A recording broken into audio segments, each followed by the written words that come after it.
The town of Millbrook, Kansas, had exactly one traffic light, 2 churches, and a population of 4,000 people who all knew each other's business. It was the kind of place where secrets did not stay secret for long. Where whispers traveled faster than the wind across the wheat fields. But Rachel Vance had secrets that even this town could not uncover. She was 51 years old, with silver-streaked black hair and steady gray eyes that had seen things most people could not imagine. She had moved to Millbrook 3 years ago, seeking peace and quiet after a lifetime of service. She bought a small farmhouse on the edge of town. She planted a garden. She adopted a 3-legged dog named Sergeant. She tried to forget. But the past has a way of finding you. On a cold Monday morning in November, Rachel received a letter that changed everything. It was a legal summons, printed on thick cream-colored paper. The words swam before her eyes as she read them. She was being sued. The plaintiff was a man named Victor Holloway, one of the richest men in the county. He owned the grain elevator, the hardware store, and half the farmland between Millbrook and the state line. He was on the town council. He donated to the church. Everyone respected him. Everyone except Rachel. Their conflict had started 6 months ago, at a town hall meeting about the new Veterans Memorial. Rachel had suggested that the memorial include the names of local soldiers who had served in classified operations, soldiers whose sacrifices had never been publicly acknowledged. Victor had laughed. He said those soldiers did not exist. He said Rachel was making things up to seem important. Rachel had kept her composure that night. But the tension between them had only grown since then. Now Victor was claiming that Rachel had committed fraud. He alleged that she had lied about her military service to receive veterans' benefits, to get her farmhouse at a reduced price through a VA loan, and to gain respect in the community that she did not deserve. The defendant claims to have served as an intelligence officer in the United States Air Force, the lawsuit read. She claims to have earned the Silver Star, the Legion of Merit, and multiple other decorations. However, no public records exist to verify these claims. The plaintiff believes the defendant is a fraud who has deceived the people of Millbrook for personal gain. Rachel set the letter down. Her hands were trembling, not from fear, but from anger. She had given 30 years of her life to her country. She had worked in places that did not officially exist. She had done things that would never appear in any history book. And now this man, this small-town bully with too much money and too little honor, was calling her a liar. The hearing was scheduled for 2 weeks later, in the county courthouse 20 miles away in Ridgemont.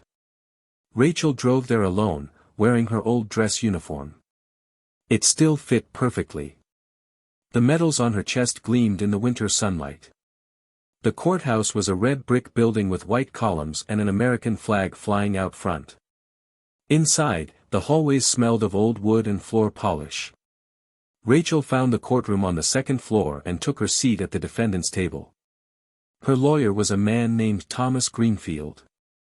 He was 63 years old, a Vietnam veteran himself, and the only attorney in the county who had agreed to take her case. He had kind eyes and a calm voice, but Rachel could see the worry in his face.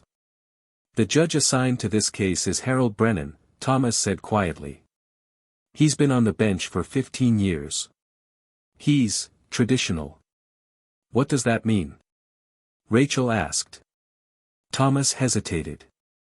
It means he has certain views about women in the military.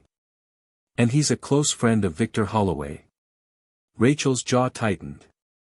Of course he is. The courtroom doors opened, and Victor Holloway walked in. He was a tall man in his 60s, with a full head of white hair and the confident stride of someone who had never been told no. Behind him came his lawyer, a sharp-faced woman named Patricia Kane who had driven in from Kansas City. She was known for winning cases that should have been unwinnable. Victor glanced at Rachel as he passed. His smile was cold and triumphant. A few minutes later, the bailiff called the court to order. Judge Harold Brennan entered through a side door and took his seat at the bench. He was a heavy-set man with a red face and small, suspicious eyes. He looked at Rachel's uniform with obvious skepticism. "This court is now in session," he announced. "We are here to address the civil complaint filed by Mr. Victor Holloway against Ms. Rachel Vance. Ms. Kane, you may begin." Patricia Kane stood smoothly. "Thank you, Your Honor. My client, Mr. Holloway, is a respected member of this community. He has lived here his entire life. He has contributed to local charities, supported local businesses, and served on the town council for 12 years. She paused, letting the words sink in. The defendant, on the other hand, is a newcomer. She arrived in Millbrook 3 years ago, claiming to be a retired Air Force officer. She claimed to have served in intelligence operations around the world. She claimed to have earned some of the highest decorations our military can bestow." Kane turned to look at Rachel. "But when my client attempted to verify these claims, he found nothing. No public records. No newspaper articles. No photographs. Nothing to prove that Rachel Vance ever served a single day in uniform." The courtroom murmured. Rachel felt the eyes of the spectators boring into her back. "We believe," Kane continued, "that the defendant has constructed an elaborate fantasy to gain sympathy, benefits, and social standing. We believe she is a fraud. And we are asking this court to hold her accountable." Judge Brennan nodded slowly, his expression approving. Thomas Greenfield stood.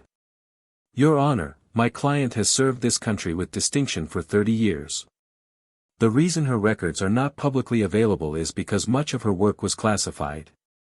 She operated in sensitive areas, performing duties that required the highest levels of security clearance."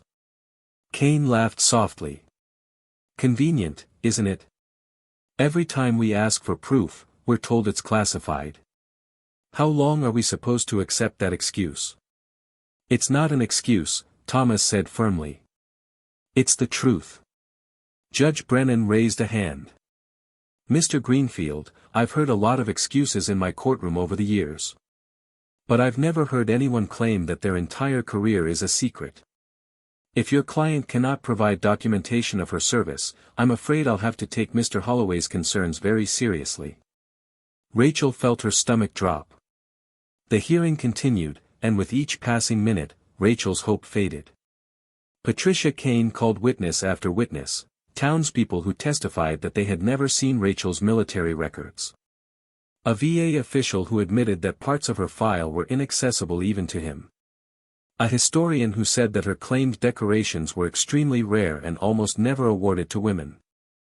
Through it all, Judge Brennan watched with barely concealed amusement. He asked pointed questions that always seemed to favor the plaintiff.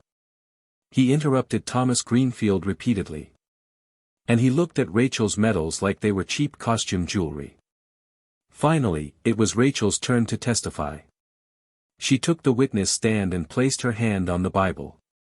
She swore to tell the truth, the whole truth, and nothing but the truth. She meant every word. Thomas began gently. "Ms. Vance, please tell the court about your military career." Rachel took a breath. "I enlisted in the Air Force in 1990, right after college.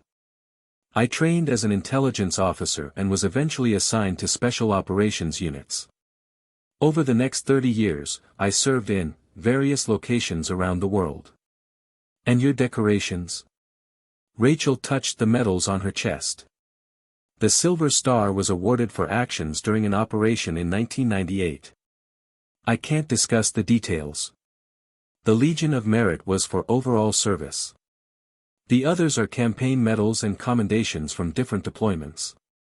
Patricia Kane stood for cross-examination. Her smile was predatory. "Ms. Vance, you say you can't discuss the details of your service. But surely you can tell us something. Where were you stationed? What countries did you visit? What exactly did you do?" Rachel hesitated.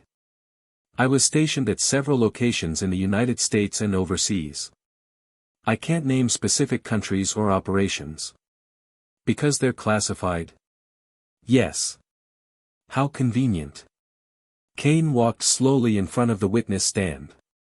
Let me ask you this, Ms. Vance. In your 30 years of supposed service, did you ever appear in any official military photograph? Any newsletter? Any public ceremony? Some of those records would be classified. All of them? Rachel was silent. Kane nodded triumphantly. Your Honor, I would like to point out that we have been unable to find a single photograph, a single document, a single piece of evidence that proves this woman ever wore the uniform she is wearing today. Judge Brennan leaned forward. Ms. Vance, I have to admit, I'm struggling here. You're asking this court to believe that you had a distinguished 30-year career, but you can't provide any proof whatsoever. My proof exists, Your Honor, Rachel said quietly. It's just not accessible to the public. Then it's not proof, is it? The judge shook his head. It's just your word. Victor Holloway smirked from his seat. Let me tell you something, Ms. Vance, the judge continued. I've known soldiers my whole life. I've known heroes. And they don't hide behind classified nonsense. They're proud of their service. They have records, photographs, buddies who can vouch for them. I have colleagues who can vouch for me, Rachel said. But they're still bound by security protocols.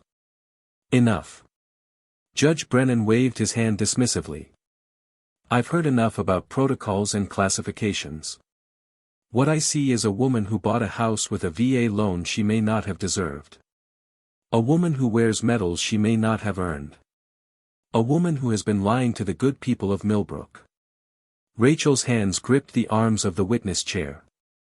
She wanted to scream.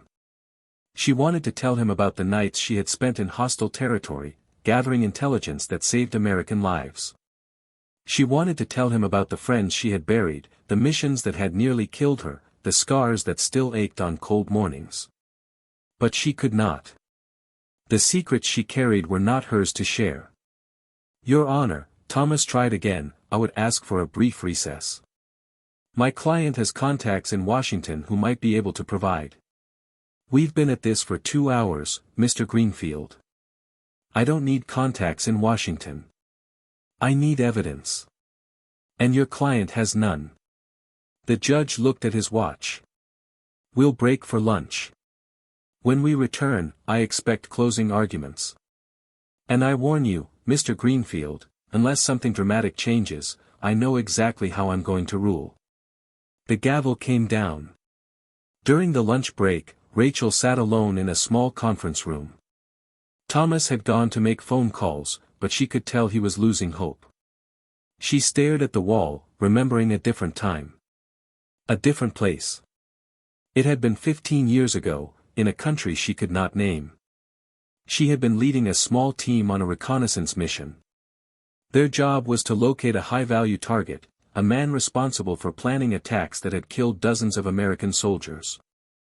The mission went wrong from the start. Their helicopter was hit by ground fire. They crashed in hostile territory. 3 of her team members were wounded. The enemy was closing in. Rachel had taken command. She had organized a defense, called for extraction, and held off the attackers for 6 hours until help arrived. During that time, she had been shot twice, once in the shoulder, once in the leg. She had kept fighting. When it was over, 7 Americans were alive because of her. The target was captured. The mission was a success. That was when she earned the Silver Star. But the citation was classified. The ceremony was private. No photographs were taken. No announcements were made. As far as the public was concerned, it had never happened. Now a small-town judge and a rich bully were calling her a fraud. And there was nothing she could do about it. The door opened. Thomas stepped in, his face pale. Rachel, I need to tell you something. What? I made some calls. Everyone I spoke to, they said they can't help. The security protocols are too strict. No one is willing to confirm anything about your service. Rachel closed her eyes. I understand. I'm sorry. I really am. But unless something changes in the next hour, we're going to lose. Rachel nodded slowly. She had faced death before. She had faced failure. But this felt different. This felt like an ending. And then her phone buzzed. Rachel looked at the phone. The number was blocked, but something told her to answer. Hello. The voice on the other end was male, calm, and achingly familiar. Lieutenant Colonel Vance. This is General Marcus Webb. Rachel's heart stopped. General Webb had been her commanding officer during her last decade of service. He was one of the few people on Earth who knew the full scope of what she had done. General, she said carefully. I wasn't expecting to hear from you. I imagine not. But I've been monitoring your situation. I have sources in that part of Kansas. Rachel glanced at Thomas, who was watching her with curiosity. The situation is difficult, sir, Rachel said. I can't defend myself without compromising classified information. I'm aware. There was a pause. That's why I'm intervening. Sir. Listen carefully, Colonel. In approximately 30 minutes, a courier will arrive at the courthouse. They will be carrying a file. That file contains a declassified summary of your service record, not everything, but enough to answer any questions that judge might have. Rachel's legs felt weak. She sat down heavily in a chair. How is that possible? The declassification process takes months. It does, normally. But sometimes, when the right people make the right requests, things can move faster. The general's voice softened. You gave 30 years of your life to this country, Rachel. You sacrificed more than anyone knows. I'll be damned if I let some small-town fraud artist take that away from you. Rachel's eyes filled with tears. Thank you, sir. Don't thank me yet. The file won't contain everything. There are some operations that will never be declassified, not in our lifetimes. But it will be enough to prove that you are who you say you are. Understood. One more thing, Colonel. The courier is someone you know. Someone who asked specifically to be part of this. Who?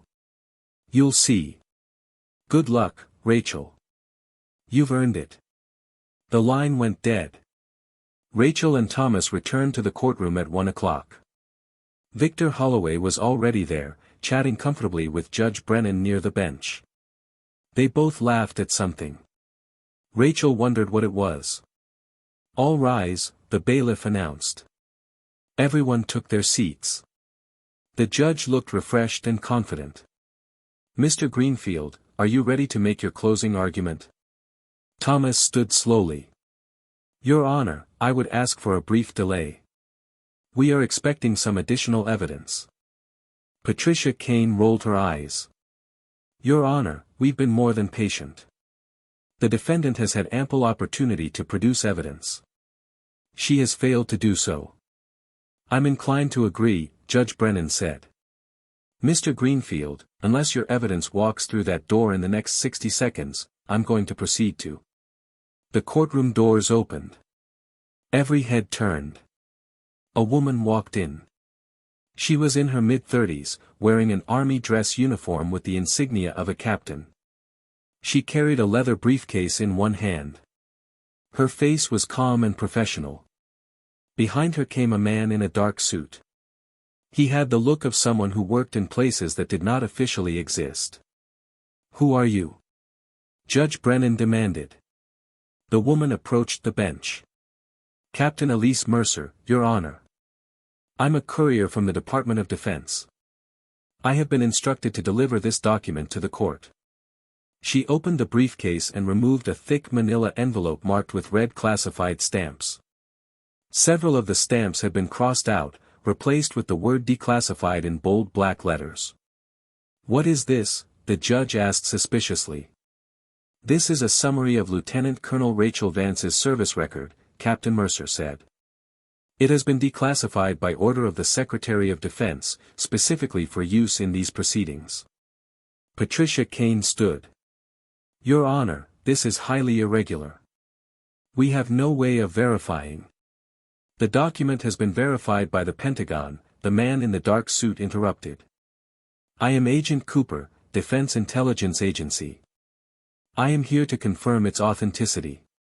The courtroom was silent. Judge Brennan opened the envelope slowly. He removed a stack of papers and began to read.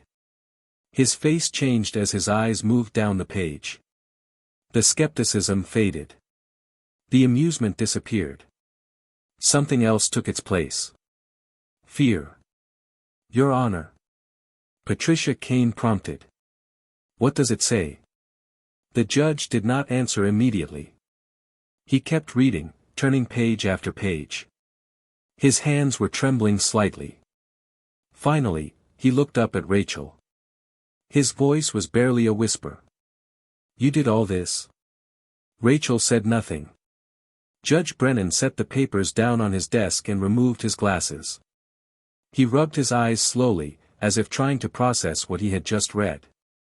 I need a moment, he said quietly. The courtroom remained silent. Victor Holloway shifted uncomfortably in his seat. Patricia Kane was trying to read the judge's expression, but for the first time, she seemed uncertain. After what felt like an eternity, Judge Brennan spoke again. I'm going to read portions of this document into the record. The defendant and her counsel have the right to object if any classified information is mentioned. Agent Cooper will advise on security protocols. Agent Cooper nodded. The judge picked up the first page. His voice was different now, slower, more respectful. Lieutenant Colonel Rachel N. Vance. Enlisted in the United States Air Force, June 1990. Commissioned as a second lieutenant, December 1994, after completing officer training school. Initial assignment, Intelligence Analysis, Langley Air Force Base. He turned the page. Subsequent assignments include, postings to multiple overseas locations, details redacted for security purposes. Total foreign deployments, 14. Total time in hostile or contested territories, approximately 8 years cumulative. The courtroom was absolutely still. Decorations awarded include the Silver Star. The judge paused, looking at Rachel, for extraordinary valor during combat operations in a classified location. The citation reads, in part, Lieutenant Colonel Vance demonstrated exceptional leadership and personal courage while under sustained enemy fire. Despite being wounded twice, she organized a defensive perimeter and directed the evacuation of wounded personnel, ultimately saving the lives of 7 American service members and ensuring the capture of a high-value target. Victor Holloway's face had gone pale. Additional decorations include the Legion of Merit, the Bronze Star with Valor, the Defense Meritorious Service Medal, and multiple campaign medals. Several additional commendations remain classified. Judge Brennan set the papers down. There is also a letter included in this file. It's from the Secretary of Defense himself. Patricia Kane stood. Your Honor, I must object to the introduction of this evidence. We have had no opportunity to. Sit down, Ms. Kane. The judge's voice was sharp. You wanted evidence. Now you have it. The question is what you intend to do with it. Kane slowly sat back down. The judge read from the letter. Lieutenant Colonel Rachel Vance is one of the most dedicated and selfless officers I have ever had the privilege of knowing. Her contributions to national security cannot be overstated.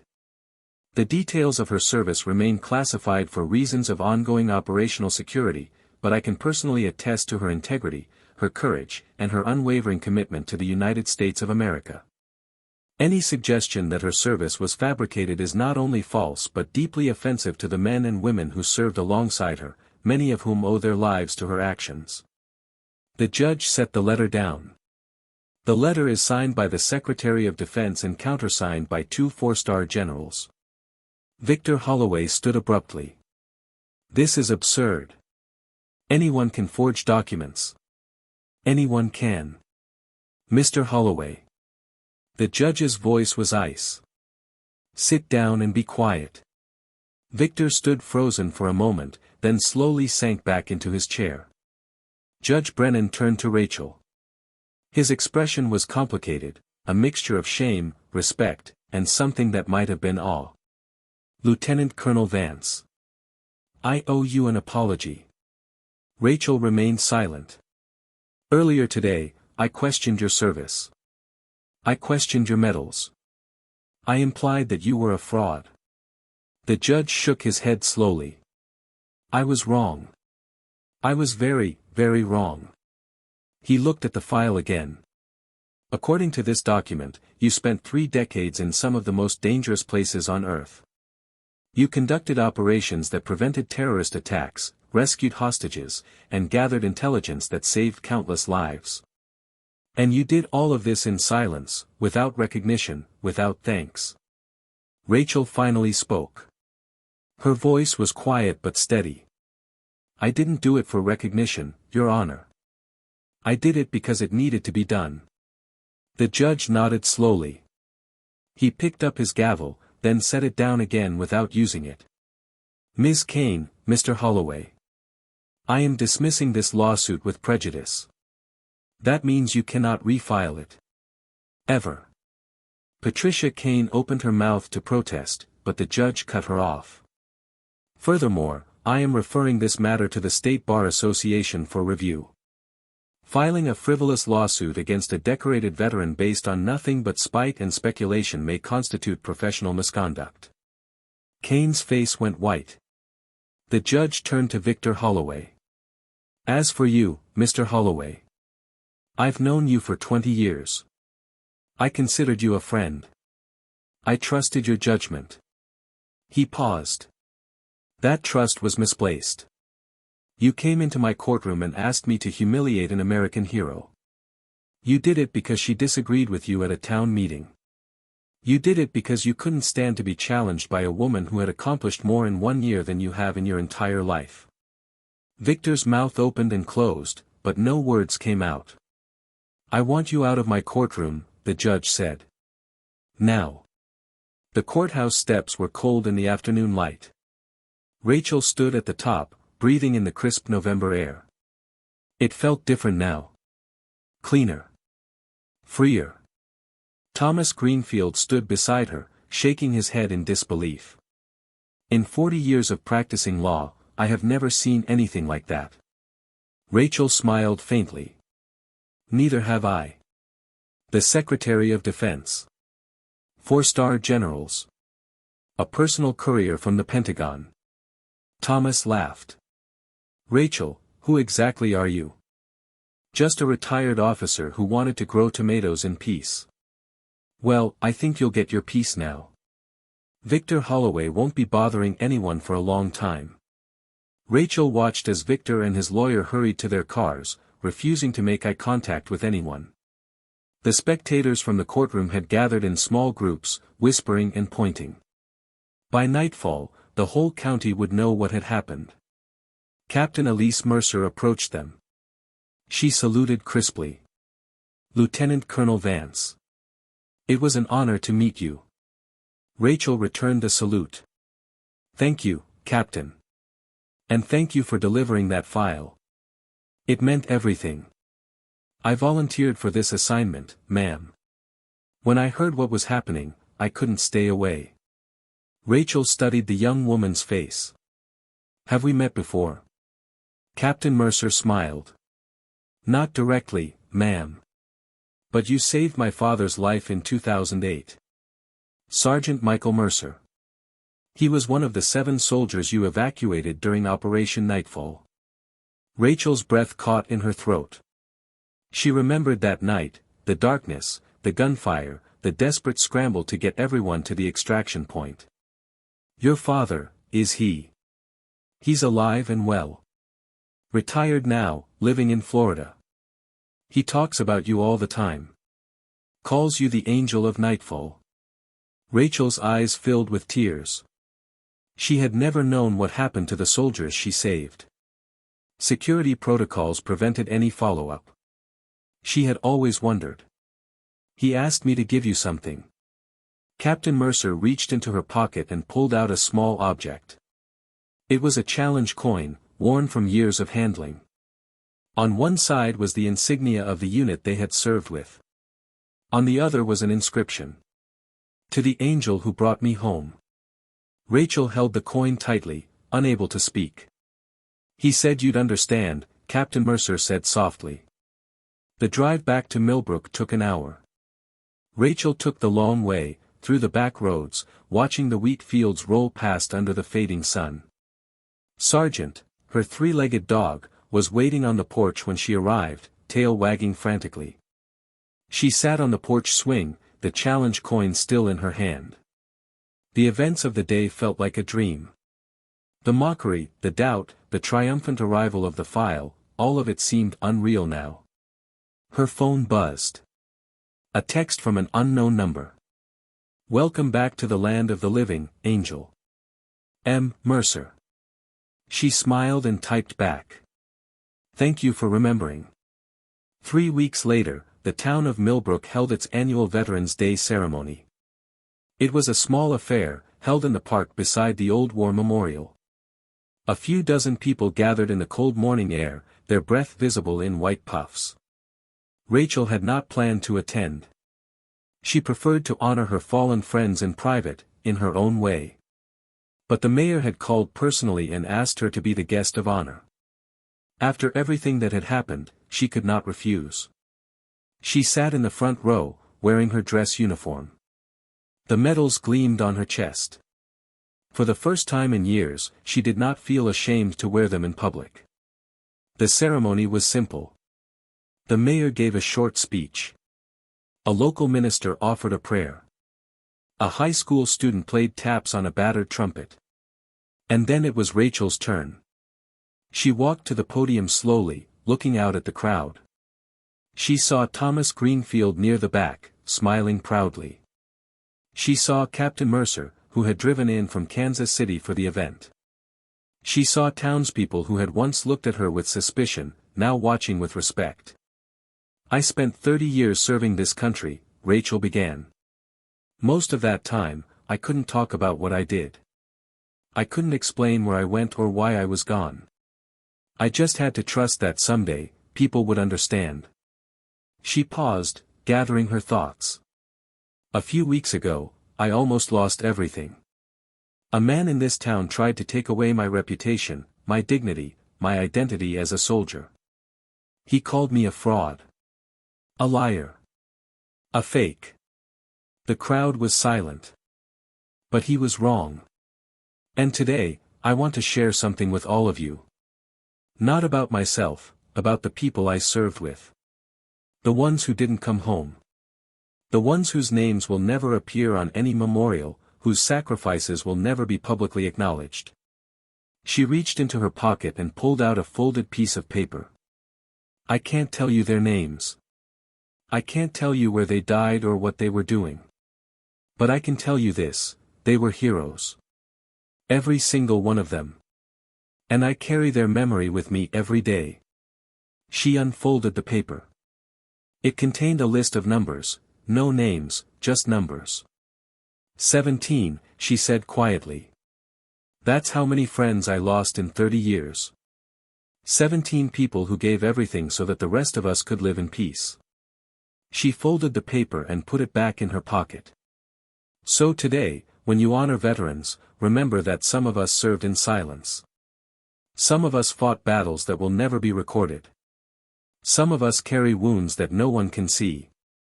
She looked out at the crowd one final time. Thank you for giving me the chance to say that.